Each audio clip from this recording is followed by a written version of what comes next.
आज बाजार में सबसे दिलचस्प बदलाव यह है कि अब तेजी रिजल्ट एक्सपेक्टेशन से हटकर कैश फ्लो और डिविडेंड थीम की तरफ शिफ्ट हो रही है। नमस्कार।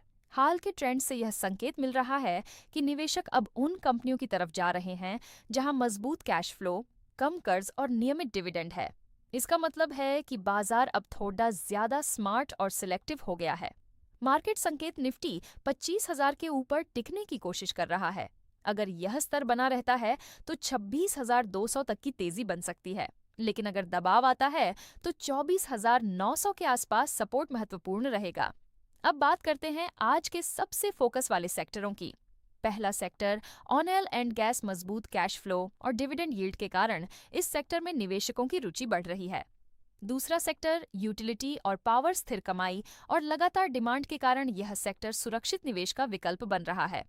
तीसरा सेक्टर पीएसयू कंपनियां, सरकारी सुधार और बेहतर बैलेंस शीट के कारण इस सेक्टर में नई तेजी बन सकती है। चौथा सेक्टर आईटी में लार्ज कैप, स्थिर क्लाइंट बेस और मजबूत कैश फ्लो के कारण बड़े आईटी स्टॉक्स में धीरे धीरे पैसा आ सकता है। पांचवा सेक्टर डिविडेंड प्ले स्टॉक्स, जहां नियमित डिविडेंड मिलता है, वहां इस समय निवेशक ज्यादा आकर्षित हो रहे हैं। आज का स्टॉक फोकस कोल इंडिया मजबूत कैश फ्लो, ऊंचा डिविडेंड और स्थिर डिमांड के कारण यह कंपनी आने वाले समय में अच्छा रिटर्न दे सकती है। रणनीति इस समय हाई रिस्क के बजाय स्थिर और कैश फ्लो वाले सेक्टरों में बैलेंस बनाना जरूरी है।